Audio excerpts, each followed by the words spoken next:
널 갖기엔 못생겼어 쿵쿵쿵 대는 가슴이 말해 이 소리를 들어봐 살며시 달랄라 멋진 음악 같아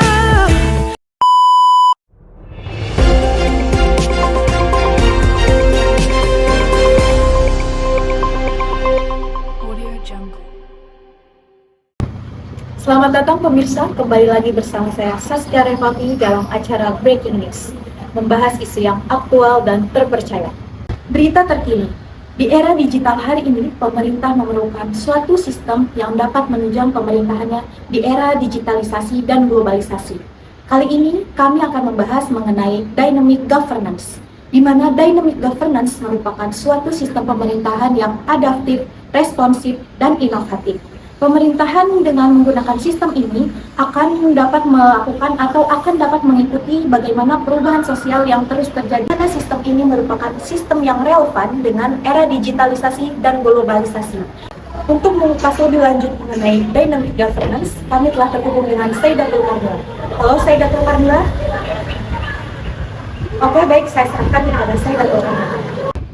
Baik, terima kasih Saskia. Kembali lagi bersama saya Saidatul Karmila. Di sini saya sedang berada di Universitas Sultan Ageng Tirtayasa, Sindang Sari, tepatnya di Serang, Banten. Untuk mengetahui lebih lanjut terkait dynamic governance, di sini saya sudah ada bersama para mahasiswa dari Universitas Sultan Ageng Tirtayasa. Nah, di sini ada Mas Herdi dan juga Mbak Naila. Nah, Mas Herdi, terkait dynamic governance ini penting nggak sih? Penting. Kenapa penting? Karena dynamic governance itu ada konsep-konsep dasar. Bagaimana sih konsep dasar dynamic governance sendiri? Konsep-konsep dasar itu sebuah sistem yang dikelola dan dirancang untuk meningkatkan efisiensi, transparansi, dan partisipasi anggota dalam pengambilan keputusan. Nah, konsep ini tuh sering digunakan dalam organisasi, nirlaba, komunitas, maupun perusahaan. Oke, jadi governance itu penting banget ya, apalagi tadi katanya buat organisasi. Nah, kalau menurut Mbak Naila sendiri ya, prinsip dari governance sendiri udah diterapkan belum sih di pemerintahan? Kalau prinsip dari governance sendiri itu, kalau dari pemerintahan ada yang sudah, ada yang belum ya. Jadi prinsip government ini kan ada beberapa bagian. Nah, kalau misalnya dari saya ketahui itu ada 5. Nah, itu tuh ada akuntabilitas, transparansi, terus responsibilitas, independensi, dan juga yang satu lagi ada fairness. Nah, di sini mungkin saya akan ngejelasin satu persatu. Jadi kayak transparansi di sini tuh merupakan penyediaan informasi yang material dan juga relevan, yang dapat mudah diakses dan juga dipahami oleh para pemangku tersebut. Nah, yang kedua yaitu ada akuntabilitas, yang dimana akuntabilitas ini merupakan prinsip dalam pelayanan publik yang meliputi kepastian dan ketepatan waktu, pelayanan kepada masyarakat, dan juga memperhatikan apakah pelayanan tersebut itu sudah sesuai SOP yang sudah berlaku atau belum. Nah, yang ketiga yaitu ada responsibilitas, yang dimana responsibilitas ini merupakan prinsip di mana pemerintah harus mematuhi peraturan, perundang-undangan, dan juga melaksanakan tanggung jawab atas kepada masyarakat dan juga lingkungannya tersebut.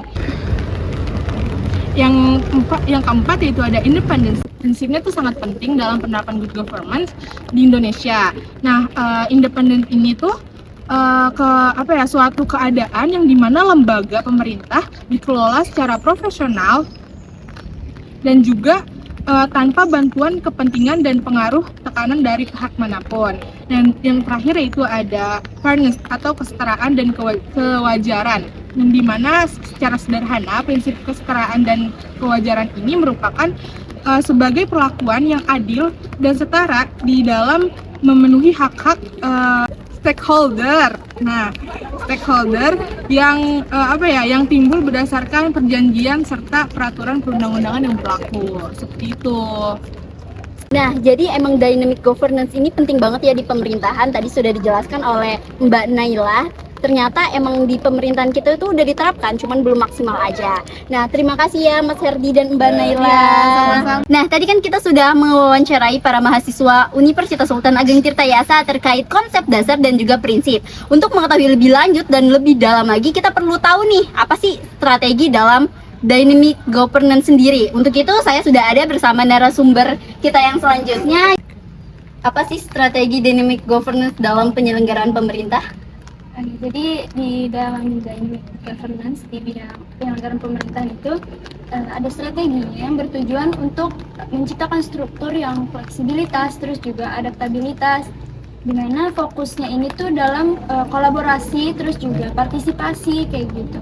Strategi ini tuh punya prinsip-prinsip utama kayak semuanya itu terlibat, di mana semua pihak ini terlibat untuk membuat keputusan, terus juga dalam diskusi kayak gitu. Selanjutnya itu prinsipnya keputusan bersama. Jadi keputusan ini tuh didapatkan dari sisi semua pihak.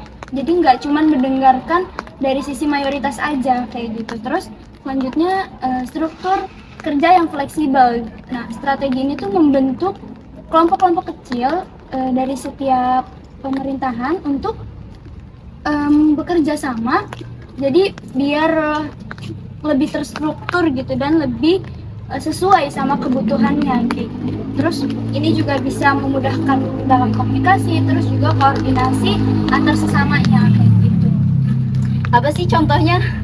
Contohnya itu kayak di desa, misal mau ada pembangunan kayak gitu. Jadi masyarakatnya itu diajak berpartisipasi untuk diskusi mengenai perencanaan pembangunan tersebut gitu. Jadi biar masyarakat itu merasa terwakili gitu. Terus contoh lainnya tuh mungkin ketika ada bencana alam ya, jadi pemerintah itu bisa lebih cepat ya, bisa lebih responsif dalam pengambilan keputusan gitu. Jadi nggak terpacu sama keputusan yang kaku.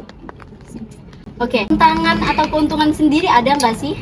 Nah, untuk keuntungannya mungkin pemerintah itu bisa jadi lebih responsif ya, juga meningkatkan efisiensi dalam pengambilan keputusan kayak gitu. Terus menciptakan transparansi dan akuntabilitas tentunya, karena kan masyarakatnya itu diajak berpartisipasi ya, jadi lebih transparan aja gitu. Terus ini juga bisa mencegah konflik kayak gitu. Ini sih keuntungannya. Terus buat tantangannya mungkin karena ini tuh sifatnya kolaborasi, jadi mungkin memerlukan waktu yang lama dalam proses diskusi kayak gitu. Jadi sulit ya untuk mengajak masyarakat itu akhirnya sejalan kayak gitu. Itu memerlukan waktu yang cukup lama. Terus juga ada resistensi terhadap perubahannya itu cukup sulit juga, karena mungkin beberapa pihak bisa aja menolak dengan perubahan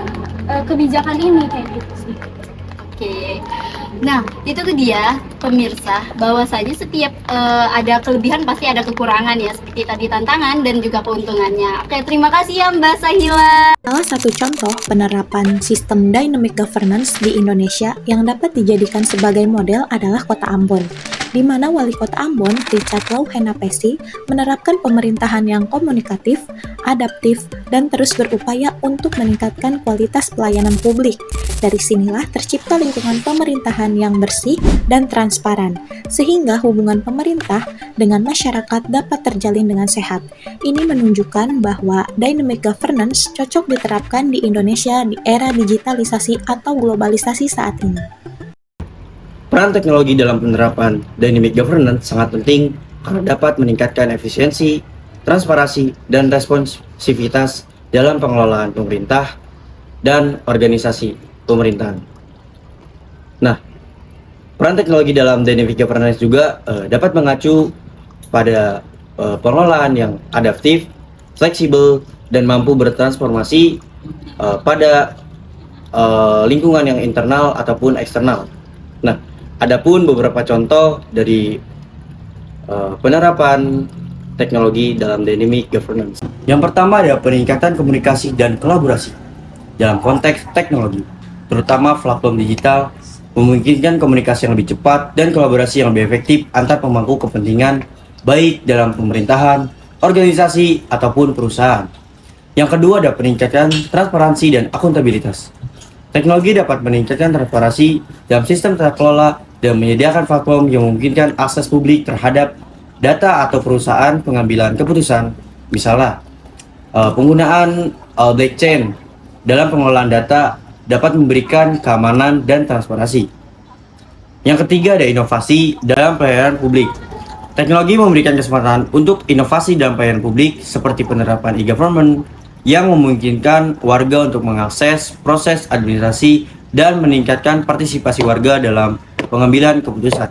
Secara keseluruhan, teknologi memainkan peran penting yang sangat krusial yang dapat membantu dynamic governance dan membuat sistem lebih efisien, responsif, fleksibilitas, dan transparansi, serta dapat menghadapi pengelolaan dengan perubahan yang sangat cepat.